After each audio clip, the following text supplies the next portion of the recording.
Hare Krishna, Krishna Krishna, Hare Hare, Hare Rama, Rama Rama, Hare Hare.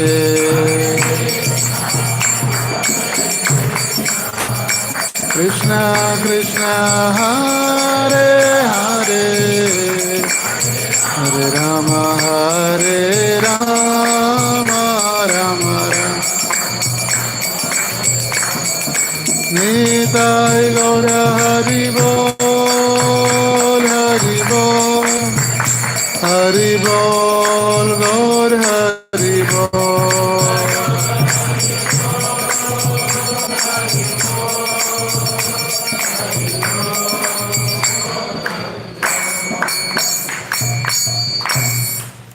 Shri हरिनाम संकीर्तन की जय। श्री श्री राधा पंडरीनाथ की जय।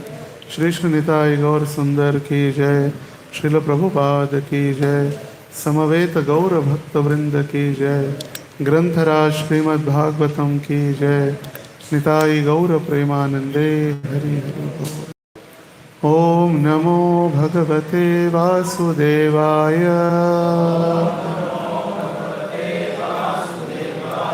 ओम नमो भगवते वासुदेवाय।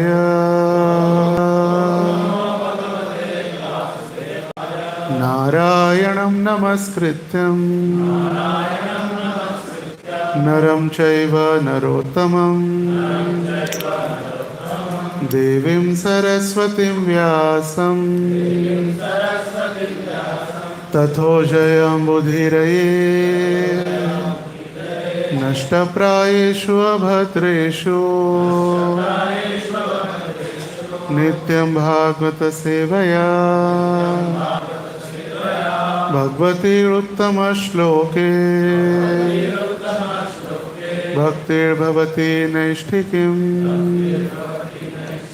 कृष्णाय वासुदेवाय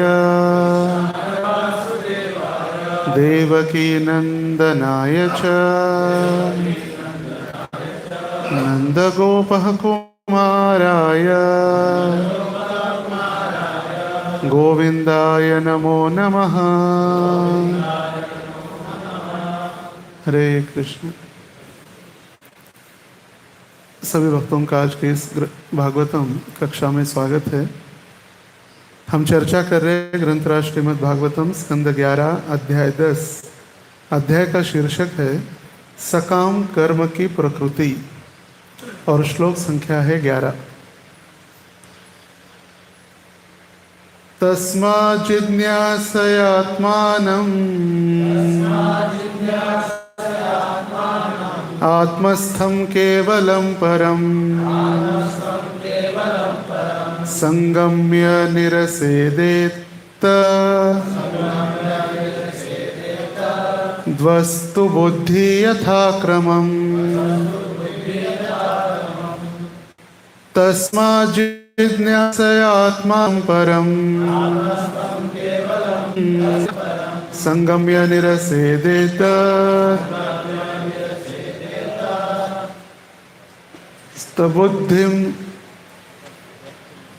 तस्तु बुद्धिं यथा क्रमम्। तस्मा जिज्ञासयात्मानं आत्मस्थं केवलं परम संगम्य निरसेदेत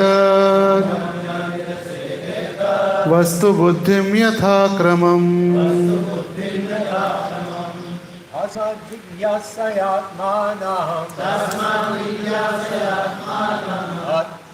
आत्मस्थं केवलं परं संगम्यं निरसेदेत वस्तु बुद्धिं यथा क्रमम्। तस्मात् जिज्ञासयात्मानं आत्मस्थं केवलं परं संगम्य निरसेदेत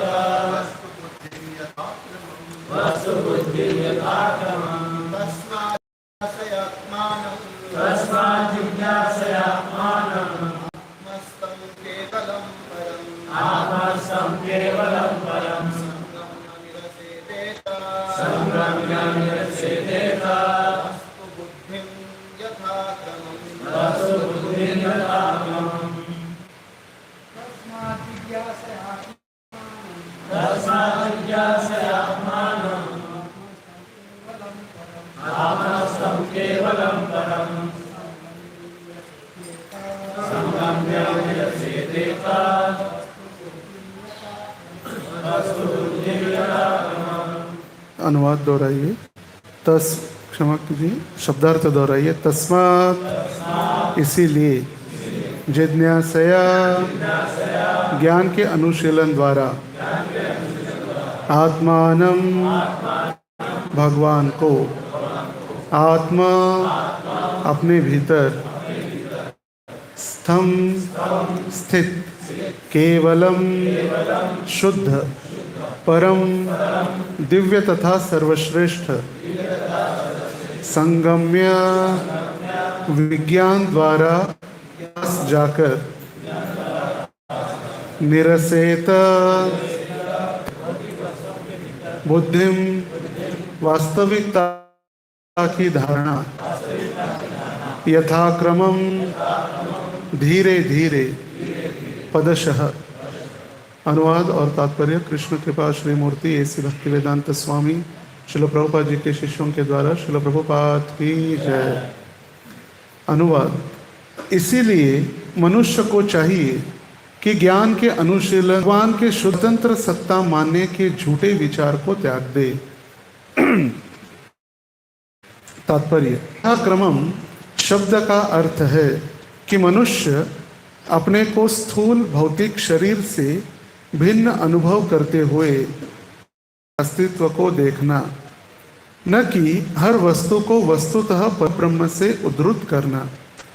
जब मनुष्य अपने को शाश्वत आध्यात्मिक रूप से पहचान लेता है तो उसे ज्ञान का असली फल प्राप्त होता है। भगवान तो शाश्वत रूप से अपने नित्य रूप में प्रकट होते हैं, और जब हम यह झूठी कल्पना कर लेते हैं कि नश्वर मोहमय भौतिक पदार्थ सत्य है, तो हमारे नित्य आध्यात्मिक रूप का ज्ञान अज्ञान से आच्छादित रहता है। किंतु यदि मनुष्य हर वस्तु के भीतर भगवान की परम उपस्थिति का ध्यान करता है तो वह अपने सामान्य आनंदमय आध्यात्मिक जीवन में लौट सकता है, जैसा कि श्लोक में जिज्ञासया शब्द से सूचित। ओम अज्ञानतिमिरान्धस्य ज्ञानाञ्जनशलाकया चक्षुरुन्मीलितं येन तस्मै श्रीगुरवे नमः। श्रीचैतन्यमनोभीष्टं स्थापितं येन स्थापितं येन भूतले रूपः कान्तिकम्।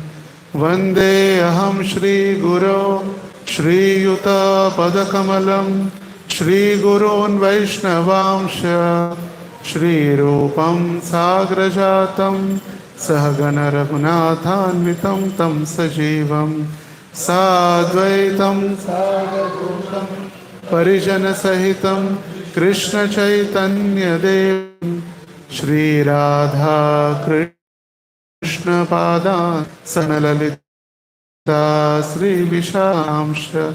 नमो विष्णुपादाय कृष्णपृष्ठाय भूतले श्रीमते भक्तिवेदान्त स्वामिन् इति नामिने।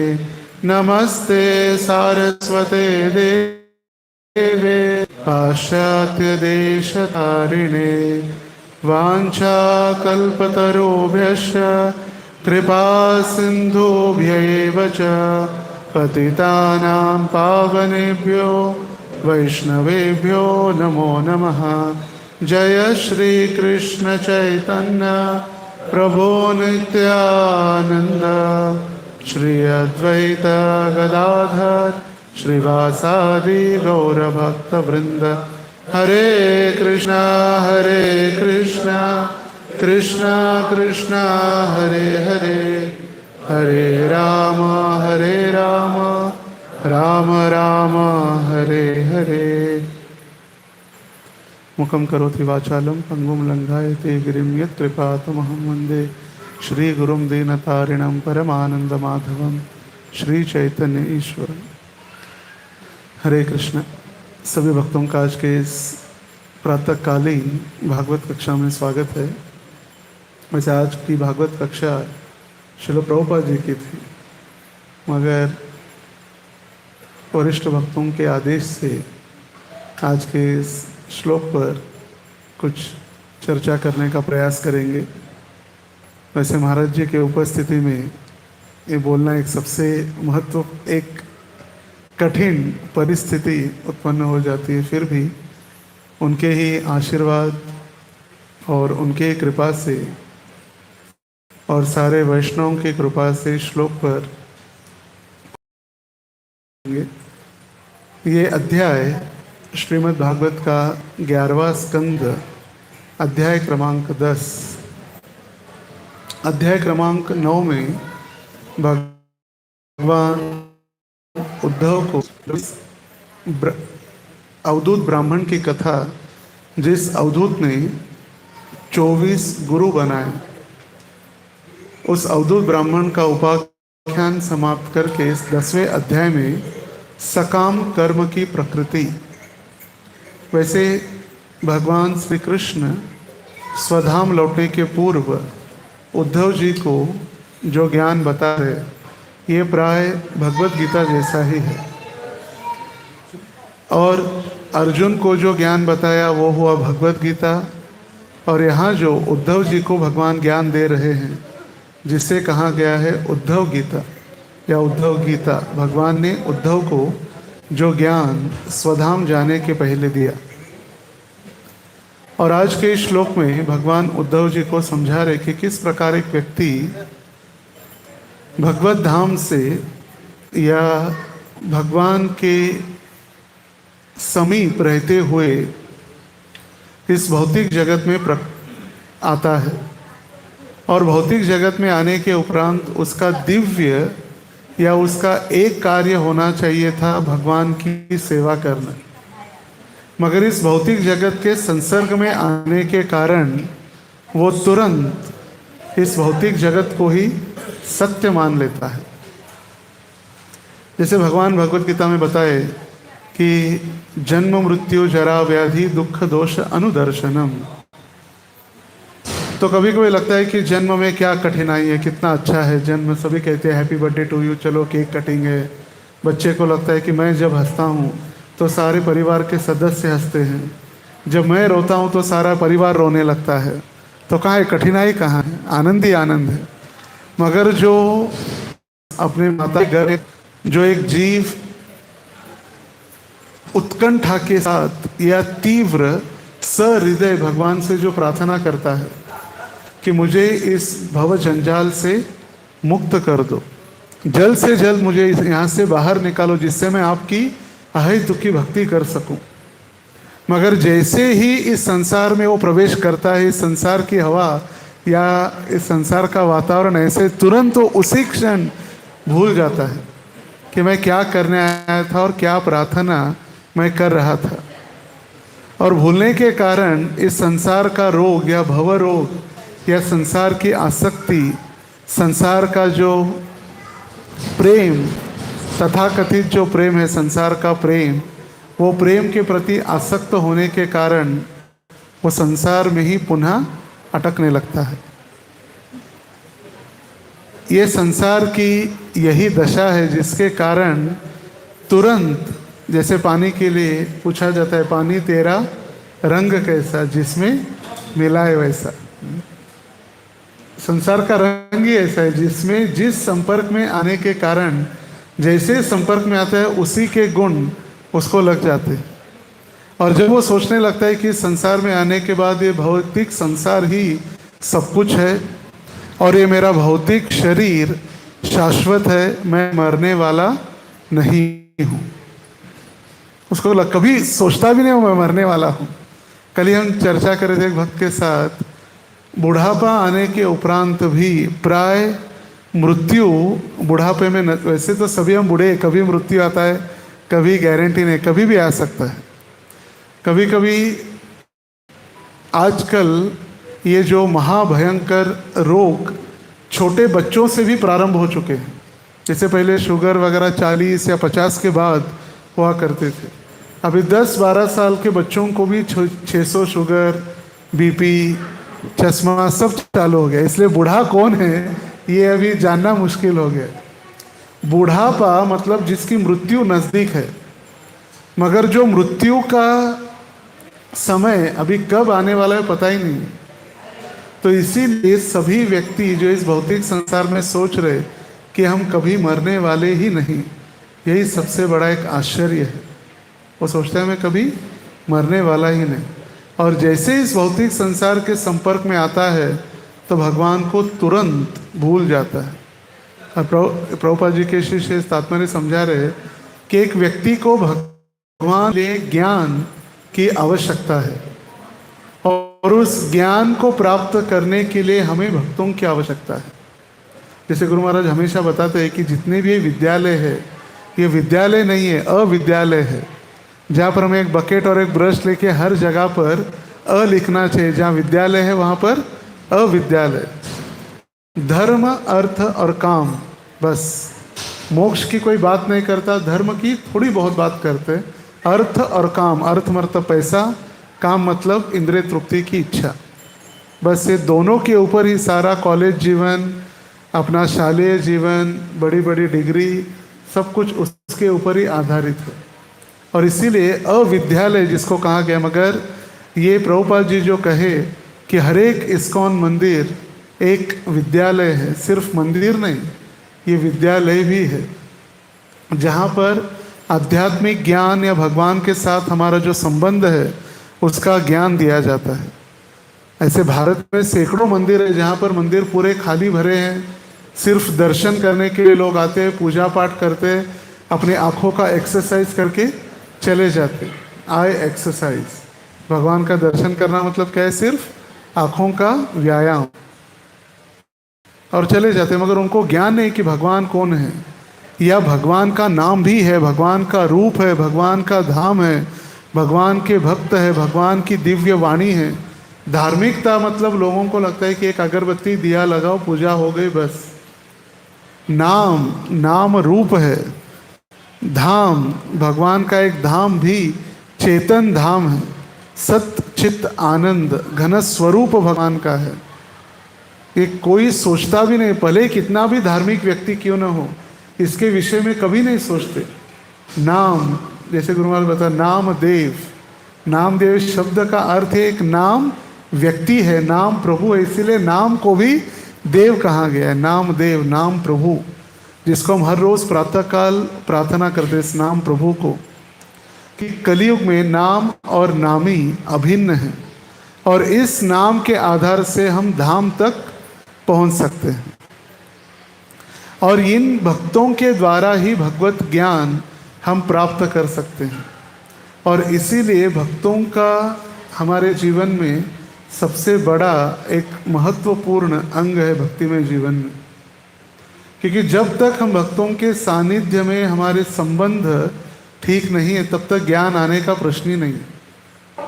कभी कभी ज्ञान आ भी जाता है, ज्ञान हम प्राप्त भी कर लेते हैं, पुस्तकी ज्ञान या ग्रंथ पढ़ पढ़कर ज्ञान प्राप्त भी कर लेते हैं, मगर उस ज्ञान का उपयोग हमारे जीवन में कैसे हो ये हम समझ न पाने के कारण, जैसे गधे के ऊपर सिर्फ एक बोझा दिया जाता है, वजन देकर उस गधे को चलाने का उपयोग किया जाता है। उस वजन को लेकर उस जो उसके ऊपर ढो दिया जाता है, उसका ट्रांसपोर्टेशन के लिए उस गधे का उपयोग किया जाता है। तो उसी प्रकार एक व्यक्ति के संबंध ज्ञान अगर उसको नहीं है भगवान के साथ और भक्तों के साथ, जब तक संबंध ज्ञान नहीं है तब तक उसके पास कितना भी पांडित्य क्यों ना हो, वो पांडित्य कुछ काम का नहीं रहता, सिर्फ वो गधे के समान हो जाता है, जिसके ऊपर सिर्फ हम वजन देते हैं, वजन सिर्फ गाजर लटकता है, वो चलते रहता है बस। प्रभुपाद जी एक तात्पर्य में एक प्रवचन में लॉस एंजलिस में प्रवचन करे थे प्रभुपाद जी, और प्रभुपाद जी बताए कि एक भक्त को जब वो भगवान की सेवा करता है या भक्तों के सानिध्य में रहता है, गुरु के आदेशों का पालन करते हुए, तो जब वो गुरु का आदेश पालन करता है तो उसको ये भी नहीं सोचना चाहिए कि मैं भगवत धाम वापस जा रहा हूँ कि नहीं। भगवत धाम की भी चिंता उसको करने की आवश्यकता नहीं है। जब वो गुरु के आदेशों का पालन भक्तों के सानिध्य में करता है तो अपने आप वो गुरु की जिम्मेदारी है जो भगवत धाम लेकर जाते हैं। इसलिए जो संबंध ज्ञान है भक्तों के साथ वो सबसे महत्वपूर्ण है। कभी कभी हमें लगता है कि भक्तों के सानिध्य की आवश्यकता क्या है, हमारे पास ज्ञान है, हमारे पास पांडित्य है, हमारी भक्ति अभी स्थिर हो चुकी है, हम अभी माया हमें छू भी नहीं सकती, माया हमें स्पर्श भी नहीं कर सकती। क्या लगता है हम 15 साल हो गए, 20 साल हो गए, क्या आवश्यकता है भक्तों की, हम तो अभी स्थिर हो गए हैं। मगर हम 15 साल हो, 20 साल हो, 25 साल हो, कितने भी साल क्यों न बचे, और कितने साल हमारा भक्ति में हमारा समय क्यों न बीता हो, मगर अंतिम समय तक हमें भक्तों की आवश्यकता होती ही है। अंत तो गत्वा, जैसे कहा जाता है अंते नारायण स्मृति, और वो स्मृति कराने के लिए भी भक्तों की आवश्यकता है, क्योंकि भक्तों के सानिध्य के बिना ये ज्ञान, ये संबंध ज्ञान प्राप्त करना प्राय असंभव है। जब भरत महाराज गए अकेले, वर्णन किया जाता है कि भरत महाराज जब पहुँचे गंडकी नदी के तट पर आत्म साक्षात्कार करने हेतु, वहाँ पर अकेले थे और अकेले जीव दया करने गए के प्रति, हिरण के बच्चे के प्रति जीव दया करने गए और हरि की भक्ति करने गए थे। हरि के बजाय हिरण हिरण हिरण करने लगे। और वर्णन दिया गया है, प्रभुपाद जी तात्पर्य में लिखते हैं, जब वो हिरण का बच्चा थोड़ा बड़ा होने लगा और भरत महाराज जब ध्यान करने बैठते, गायत्री करने बैठते, भगवान का चिंतन करने के लिए ध्यान कर बैठते, तो ध्यान कार्य था भगवान का, मगर चिंतन था हिरण का। कार्य किसका दिख रहा है? भगवान के लिए ध्यान करने का प्रयास, शरीर का, मगर मन का कार्य चिंतन किसका था? हिरण का। और वो सोच रहे थे, देखिए सिर्फ सोच नहीं रहे थे हिरण के बारे में, वो सोच रहे थे कि हिरण का बच्चा अभी धीरे धीरे उसके सींग निकल रहे, छोटे छोटे जो सींग निकल रहे, और वो छोटे छोटे सींगों से मेरे पास आएगा, मेरी त्वचा को स्पर्श करेगा, और वो सींगों के द्वारा जब स्पर्श करेगा तो मुझे प्रतीत होगा कि कोई मेरे ऊपर फूलों की वर्षाव कर रहा है या गुलाब की पंखुड़ियों का वर्षाव कर रहा है। कौन सोच रहा है?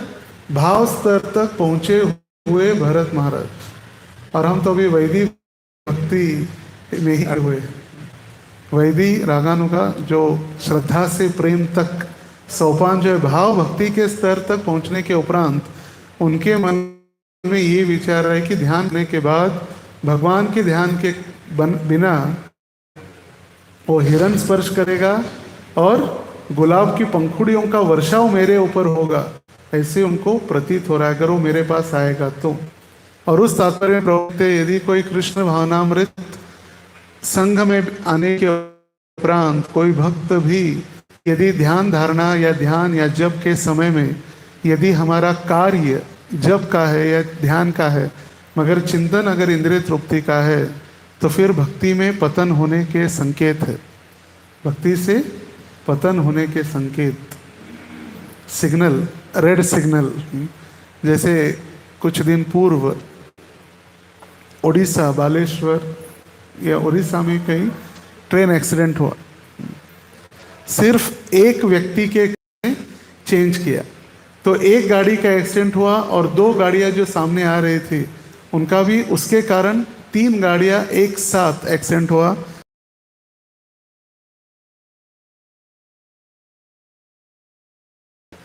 और 300 मनुष्यों की एक साथ 100 तीनों ट्रेन्स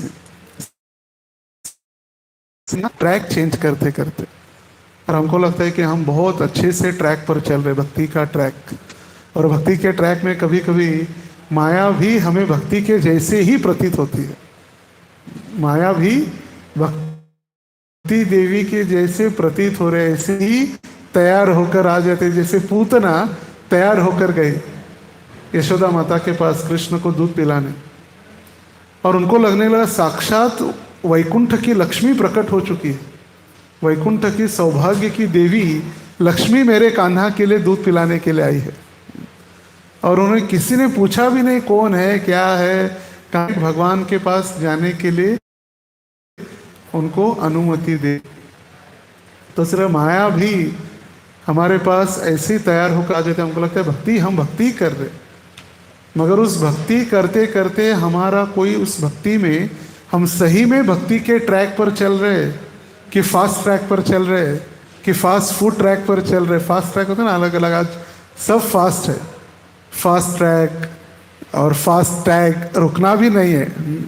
अगर नियम है अभी 30 सेकंड से अगर आप ज़्यादा टोल गेट पर रुकते तो आपको टोल देने की आवश्यकता नहीं है। Fast, everything fast, fast track, fast food, सब कुछ फास्ट। तो नर्क भी फास्ट ही है।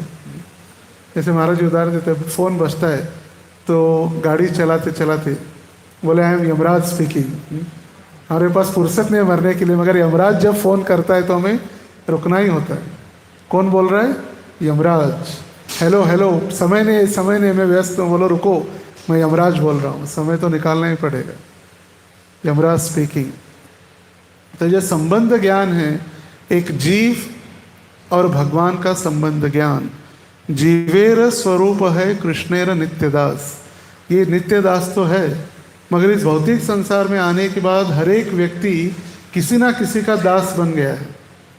अलग अलग जीवों का दास, अपने मन का दास, अपने इंद्रियों का दास, अपने पत्नी का दास, अपने पति का दास, किसी ना किसी का दास तो बना ही है।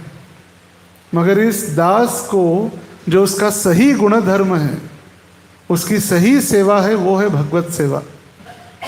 जैसे अगर शक्कर अगर कड़वी लग रही है या शक्कर में खटास है, शक्कर नमकीन लग रही, तो शक्कर फिर वो शक्कर नहीं है, नाम भी उसका शक्कर नहीं हो सकता। शक्कर मतलब सिर्फ मिठास, जो मीठी है वो शक्कर है। शक्कर का गुणधर्म है मिठास। जैसे नमक का गुणधर्म है नमकीन, मिर्च का गुणधर्म है तीखा। अगर कोई मिर्च दिखने में मिर्च है मगर तीखी नहीं है तो फिर वो मिर्च नहीं है। उसी प्रकार जीव का गुणधर्म है भगवान की सेवा। मगर इस भौतिक जगत में आने के बाद भगवान के साथ, जैसे तात्पर्य में लिखा गया है, भगवान के संबंध हमारा उसके ऊपर एक आच्छादन होने के कारण हम इस भौतिक जगत की सेवा में लगे हैं, क्योंकि हमें क्लियर कांच में हम हमारा प्रतिबिंब नहीं देख पा रहे। जैसे कांच के ऊपर यदि धूल है, हम कितना भी साफ सुथरा फेयर एंड लवली लगाए या जो लगाना लगाइए, कितने भी हम गोरे दिखने वाले नहीं है, क्योंकि आवरण जो है ग्लास के ऊपर, वो आवरण हमें स्वच्छ हमारा जो स्वरूप है वो दिखाएगा ही नहीं। हम पहुँच रहे, 10 बार मुंह धो रहे, क्रीम लगा रहे, पाउडर लगा रहे, तैयार हो रहे, मगर सफ़ेद चेहरा दिख ही नहीं रहा है। क्यों? क्योंकि आईने के ऊपर धूल है। जब वो आईने के ऊपर की धूल साफ कर दी जाएगी, तब हमारा चेहरा हम स्पष्ट रूप से उसमें देख सकते हैं। उसी प्रकार हम अंधेरे में हमारे अपने आँखों को, अपने आप को भी नहीं देख सकते। अपनी आँखों से अंधेरे में अपने आप को भी नहीं देख सकते, तो फिर अंधेरे में सृष्टि और भगवान को क्या देखेंगे? और ये अंधेरा अगर मिटाना है तो उसके लिए फिर कृष्ण है सूर्य सम, माया है अंधकार। जहाँ सूर्य तहाँ नहीं मायार अधिकार, जो प्रभुपाद जी का back to godhead magazine Bhagavat Darshan का एक स्लोगन है। कृष्ण सूर्य सम, माया है अंधकार। और ये माया हमेशा अंधेरा ही करते रहेगी, सदैव जीव को एक प्रलोभन देते रहेगी कि आप ये करेंगे तभी आप सुखी रहेंगे। सिर्फ एक प्रलोभन है। एवरी एक्शन व भक्तों के सानिध्य में रहकर भागवत सुनिया भागवतेर स्थान। जैसे जगन्नाथ जी का अनवसर पीरियड चल रहा है, तो जगन्नाथ जी सारे संसार के लोग जगन्नाथ जी की सेवा कर रहे, जगन्नाथ जी को समझने का प्रयास कर रहे।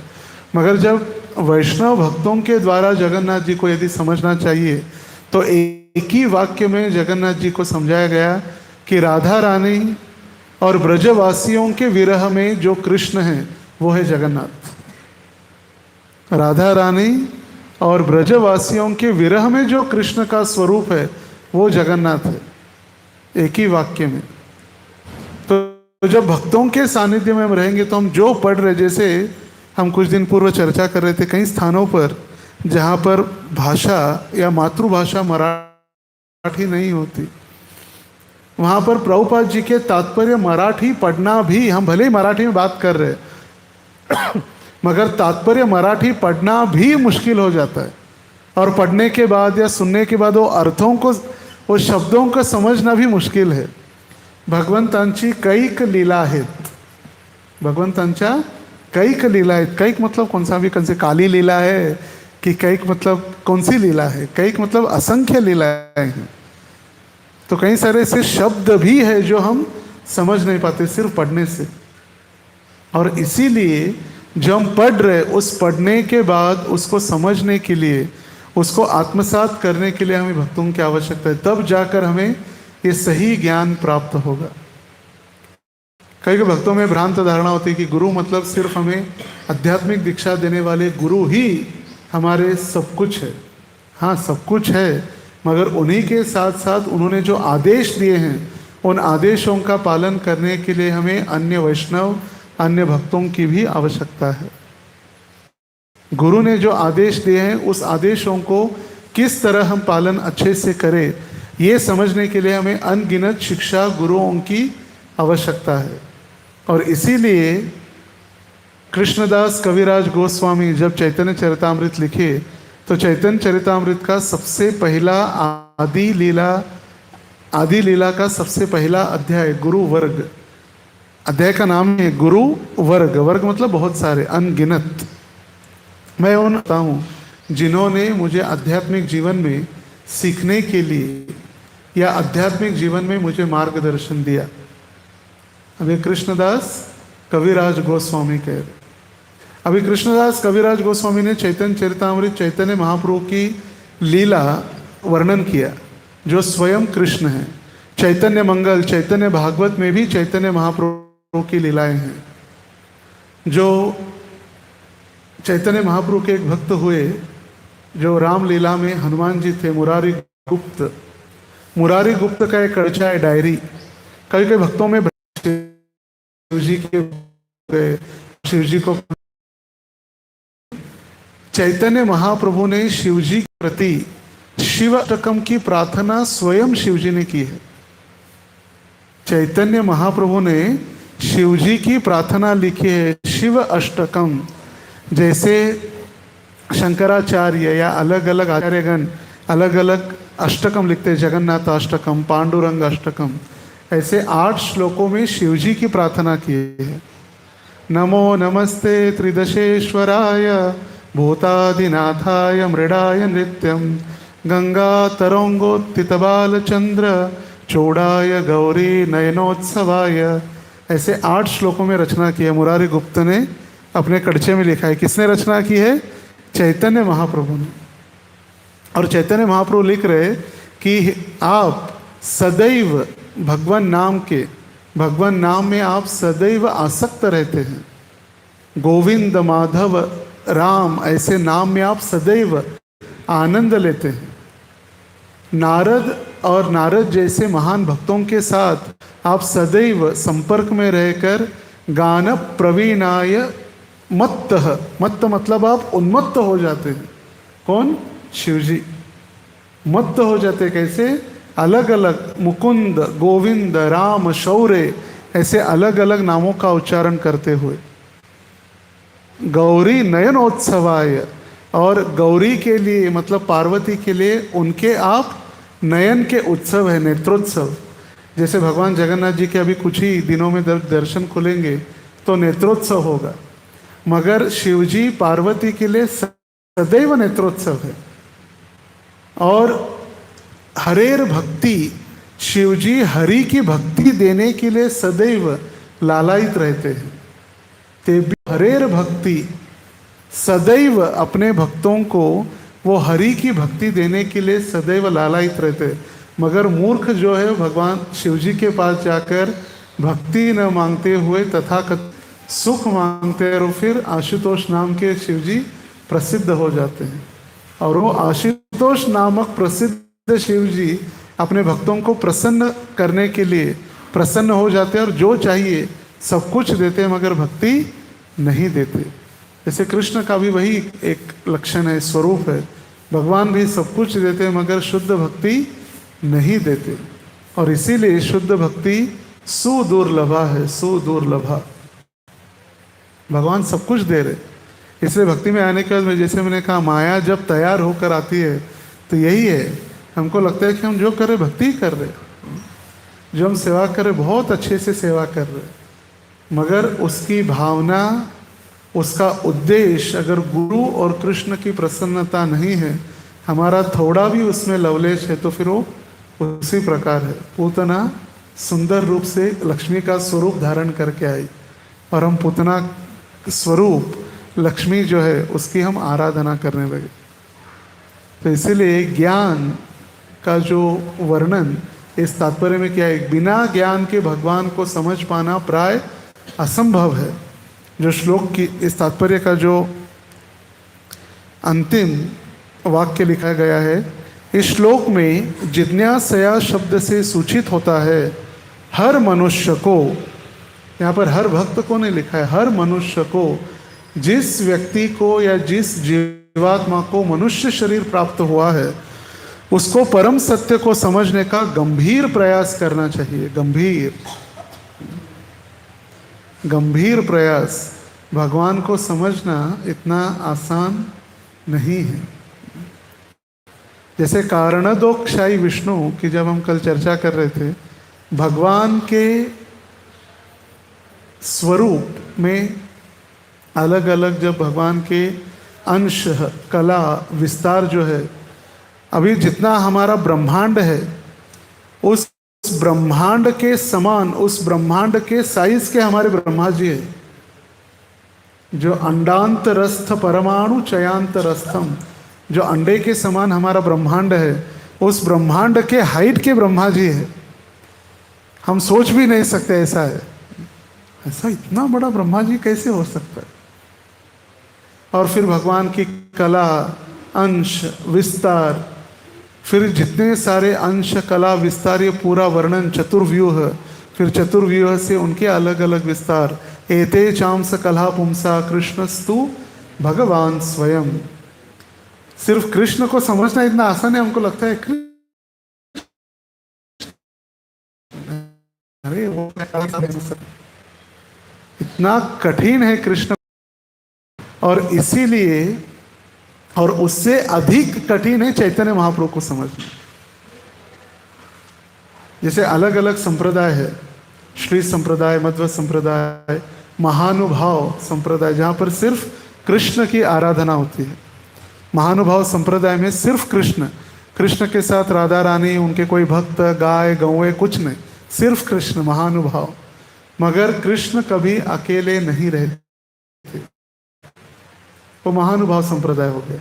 जो विष्णु की आराधना करते हैं वो वैष्णव हो गए, मगर जो राधा रानी के साथ कृष्ण की आराधना करते हैं वो गौड़ीय हो गए।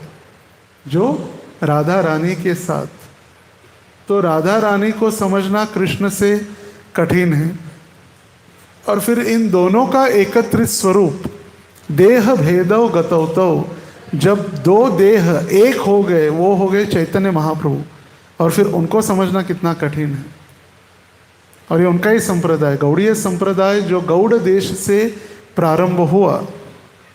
गौड़ देश और राढ़ देश, राढ़ देश से अपभ्रंश होते होते राधा देश हो गया, और राधा देश नहीं, राढ़ देश है। गौड़ देश जहाँ गंगा नदी बहती है वो गौड़ देश, और जहाँ गंगा नदी नहीं बहती वो है राढ़ देश, जहाँ पर नित्यानंद प्रभु अवतरित हुए, एक चक्रग्राम राढ़ देश। मगर अपभ्रंश होते होते फिर राढ़ देश का राधा देश हो गया। बेल्जियम में राधा देश है, जहाँ से प्रभु बिलोंग करते, वहीं पर प्रभु जी व्यवस्थापन में थे। बेल्जियम, नेदरलैंड, राधा देश, हॉलैंड, उनका ही प्रचारक क्षेत्र है। तो एक ज्ञान जो है भगवान का, भगवान को समझने के लिए ज्ञान, एक है ज्ञान और एक है विज्ञान। जैसे एक है व्यक्ति और एक है उसकी प्रकृति। व्यक्ति मतलब उसका शरीर, उसके गाल, उसके आँख, उसका चेहरा, उसकी त्वचा, उसका रंग, उसके बाल, उसका जो स्वरूप है वो है व्यक्ति। और एक है प्रकृति। प्रकृति मतलब उसके मानसिक विचार, उसकी बुद्धि, उसको क्या कहना है। जैसे प्रभुपाद जी का एक है शरीर, और प्रभुपाद जी ने जो ज्ञान उनके ग्रंथों में दिया, प्रभुपाद पर्पट्स, प्रभुपाद जी के लेक्चर, प्रभुपाद जी का रूम कन्वर्सेशन, वो है उनका प्रकृति। एक है व्यक्ति, दूसरी है प्रकृति। गुरु महाराज एक दिन समझा रहे थे, मैं जाने के उपरांत मेरे जो विचारधारा है, जो मेरे जिन लोगों ने लोकनाथ स्वामी को नहीं देखा या भविष्य में जो संपर्क में आएंगे, वो लोकनाथ स्वामी को कैसे जान सकते हैं? मेरे वाणी से, मेरे प्रवचनों से, मेरे ग्रंथों से। वो मेरी प्रकृति है। एक है व्यक्ति और एक है प्रकृति। उसी प्रकार एक है ज्ञान और एक है विज्ञान। ज्ञान मतलब शास्त्रों का अध्ययन हमारे बुद्धि में ज्ञान है, और उसका विज्ञान हमारे जीवन में हम उसका कैसे उपयोग कर रहे, वो है विज्ञान। भगवत सेवा में नियुक्त करना, एक जीव को, एक मनुष्य को एक भगवत भक्त बनने के बाद अपने आप को भगवत सेवा में नियुक्त करना, ग्रंथों के द्वारा आधारित। जैसे व्यक्ति भागवत और ग्रंथ भागवत, ग्रंथों में दिए गए आदेश उपदेशों के अनुसार जो व्यक्ति, जो भक्त अपना जीवन व्यतीत करता है, उसको कहा गया है व्यक्ति भागवत। तो सिर्फ ज्ञान प्राप्त करना मतलब पढ़ना, या सिर्फ दिन भर उसका पुस्तक की कीड़े बनकर रहना नहीं। हमें सिर्फ भजनानंदी भी नहीं और गोष्ठानंदी भी नहीं बनना चाहिए। बीच में 8-8-8 कैलकुलेशन जो बताए, 24 घंटे के अगर 3 भाग किए जाए तो 8 घंटे शरीर के लिए, 8 घंटे प्रैक्टिकल सेवा के लिए, और 8 घंटे हमारे साधना के लिए। प्रैक्टिकल सेवा 8 घंटा, मैं 20 घंटा प्रचार कर रहा हूँ, 20 घंटा काउंसलिंग कर रहा हूँ, वो तो क्या प्रैक्टिकल क्या है? शरीर से सक्रिय सेवा। जैसे प्रभुपाद जी हर जगह पर भक्तिमय सेवा लिखते, भक्ति नहीं लिखते। भक्ति मतलब भक्तिमय सेवा, और ये भक्ति निष्क्रिय नहीं है, सक्रिय है कार्यों के द्वारा। तो जब कोई व्यक्ति पढ़ रहा है और उस पढ़ने के उपरांत सक्रिय रूप से भगवत सेवा कर रहे, तो वो सही में विज्ञान है। जैसे गुरु महाराज उदाहरण देते हैं, मेरा एक व्यक्ति के प्रति प्रेम है, प्रेम है, प्रेम है कहते रहता हूँ, कहते रहते लोग, आई लव यू, प्रेम है, मगर उस प्रेम कहने से नहीं होता, कभी कुछ कार्यों में भी दिखाना पड़ता है। जैसे कि युवक और युवती प्रेम कर रहे, तो उनके दोनों के बीच में कुछ सक्रियता, कहीं घूमने गए, कहीं प्रसाद लिया, ऐसे कह नहीं रहे हम करिए, ये कार्य सक्रिय है। जब कार्य के, जैसे प्रभुपाद जी कहे, everyone says they love me, I love Prabhupada, I love Prabhupada, but they want to GBC.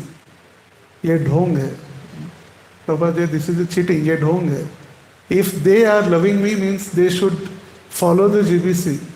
जो मैंने आदेश दिया है जीबीसी के द्वारा, उसका पालन करें।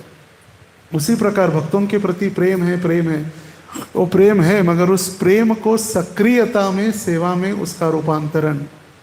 जैसे आध्यात्मिक ज्ञान हम प्राप्त कर रहे, उस ज्ञान का रूपांतर मतलब हम सही में भगवान की सेवा में नियुक्त हो रहे।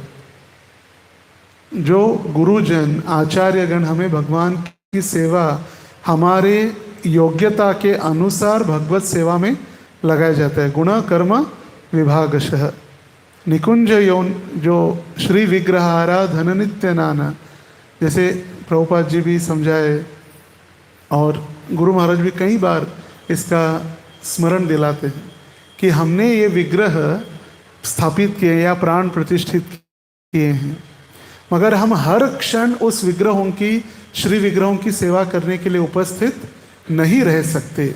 इसलिए गुरु अपने शिष्यों को उस सेवा में नियुक्त करते हैं। तो ये हो गया एक ज्ञान, गुरु ने प्रतिष्ठाता या प्रतिष्ठापना की, ज्ञान हमको प्राप्त हुआ, मगर अभी उन्होंने जब हमें नियुक्त किया उनकी सेवा में, वो सेवा करना क्या हो गया, फिर विज्ञान हो गया। नहीं गुरु आपने इंस्टॉल किया है, हम प्रणाम कर रहे हैं, बहुत सुंदर विग्रह है, जय राधा पंडरीनाथ, जय राधा दामोदर, प्रणाम कर रहे हैं, हम कुछ करेंगे नहीं। ये सिर्फ हो गया फिर ज्ञान। उन्होंने दिया है हमको लाकर, प्रभु दत्त देश, उन्होंने, प्रभु ने मतलब गुरु ने हमें देश दिया है भगवान के साथ सेवा करने के लिए। और यही है सही में ज्ञान की प्राप्ति। जो ज्ञान हमारे अलग अलग अनर्थों को, हमारी अज्ञानता को इस ज्ञान के तलवार से हम काट सकते हैं। इसलिए एक ग्रंथ का नाम भी है ज्ञान की तलवार, द सॉर्ड ऑफ नॉलेज। ज्ञान ही हमारे अलग अलग तथाकथित अनर्थ, हमारे दिलों के बंधन जो हमने बांध के रखे हैं, जन्म जन्मांतर से दिलों के बंधन को बांध के रखा, उसको ये अभी छूटने वाले नहीं है, गांठ छूटने वाली नहीं है, उसको एक ही पर्याय है, काटना। ज्ञान की तलवार से उस अनर्थों को काटना। और इसीलिए हमें ज्ञान की आवश्यकता है। ये भगवान उद्धव जी को भगवत धाम जाने के पहले ज्ञान के ऊपर प्रकाश दे रहे हैं। हरे कृष्णा हरे कृष्णा। किसी कोई प्रश्न, टीका, टिप्पणी? You want to say something on the knowledge? तो ये भी एक उदाहरण है ज्ञान का। ज्ञान एक सन्यासी होते हुए भी एक नवसिखिया भक्तों के साथ, नवसिखिया भक्त जो बोल रहे उसको श्रवण करना, ये एक प्रस्तुत उदाहरण है। जैसे कभी देखा ना जाता कि सन्यासी कई नए नए भक्त जब बोल रहे तो प्रवचन में बैठे उनकी व्यस्तता के कारण, ऐसे नहीं कि वो फ्री है, उनकी व्यस्तता के कारण। जैसे एक भक्ति चारू महाराज, भक्ति प्रेम महाराज जी को जब सन्यास दे रहे थे तो महाराज जी प्रवचन में कहे कि सब कुछ आपको अभी प्राप्त होगा। बोले टिकट और फ्लाइट टिकट का प्रश्न नहीं आएगा, फ्लाइट टिकट भी मिलेंगे, आपको गाड़ी मिलेगी, सर्वेंट मिलेगा, मगर सबसे कठिन प्रश्न होगा आपका समय। You cannot fulfil your commitments. सारे भक्त आपको आएंगे, बुलाएंगे, यहाँ आओ, वहाँ आओ, ये करो, वो करो, ये कमिटमेंट आपको फुलफिल करने में कठिनाई होगी। वही सन्यासी के लिए सबसे बड़ा प्रश्न होता है, वो समय नहीं दे पाते। एक के बाद लगातार प्रचार और उनकी व्यस्तता के कारण। फिर भी परम पूज्य श्री कृष्ण चैतन्य स्वामी महाराज जो एक अपने उदाहरण से हमें सिखा रहे सभी को कि ज्ञान देने वाला कोई भी हो, मगर जो ज्ञान के शब्द श्रीमद् भागवतम, व्यासदेव और सुखदेव गोस्वामी के द्वारा प्रदत्त है, तो फिर वो व्यक्ति की हमें देखने की आवश्यकता नहीं है। बहुत बहुत धन्यवाद पुनः एक बार। और श्रीमद् धर्मराज प्रभु का उन्होंने आदेश दिया, और उनके आदेश को ना कहना ये हम नहीं कर पाते, क्योंकि गुरु महाराज ने सबसे पहला आदेश दिया था अगर ब्रह्मचारी रहना है तो धर्मराज जैसे ब्रह्मचारियों का संग में रहो। ये 20 साल पहले की बात, प्राचीन, जैसे कह रहे थे आज अनाउंसमेंट में, हमारे प्राचीन भक्त तीर्थराज प्रभु का आज जन्म दिवस है। प्राचीन भक्त, तो प्राचीन से हमारे जो वरिष्ठ, प्राचीन शब्द, वो शब्द ट्रांसलेट में गलत, वरिष्ठ भक्त गए, वरिष्ठ भक्त या हमारे आदर्श वरिष्ठ भक्तों से। तो जब हम नए नए ज्वाइन भी नहीं किए थे, ज्वाइन करना था, तब महाराज जी ने आदेश दिया। तो इसीलिए हम कुछ नहीं कर पाए। दूसरे कोई कहते तो फिर हम, ऐसे हमारा प्लान था आज इस्कॉन सोलापुर व्रजधाम के सारे भक्त यहाँ पर आज आए हैं, क्योंकि आषाढ़ी में आएंगे कई सारे भक्त, कई सारे भक्तों को पीछे भी रुकना होगा दामोदर की सेवा के लिए। मगर जो भक्त आएंगे तो व्यास पूजा के अलग अलग सेवाओं में युक्त होने के कारण विट्ठल जी का दर्शन प्राप्त नहीं कर पाएंगे। और इसीलिए जो तुकाराम महाराज कहे, पंढरीचा वास चंद्रभागा स्नान आणिक दर्शन, तो तीनों करने के लिए आज आए हैं विशेष रूप से। आज बुधवार, तो फिर सारे भक्त हम आए थे। हम सोच रहे थे कि गुरु पूजा, चंद्रभागा स्नान, फिर प्रसाद, फिर दर्शन। अभी कार्यक्रम में थोड़ा सा चेंज, परिवर्तन करना पड़ेगा। प्रसाद, फिर दर्शन, फिर स्नान, फिर प्रस्थान भू वैकुंठ से ब्रजधाम में। श्री श्री राधा पंडरीनाथ की जय, श्री श्री विठ्ठल रुक्मिणी की जय, श्री श्री निताई गौर सुंदर की जय, शिल प्रभुपाद की जय, पंढरपुर धाम की जय, निताई गौर प्रेमानंदे हरि हरि।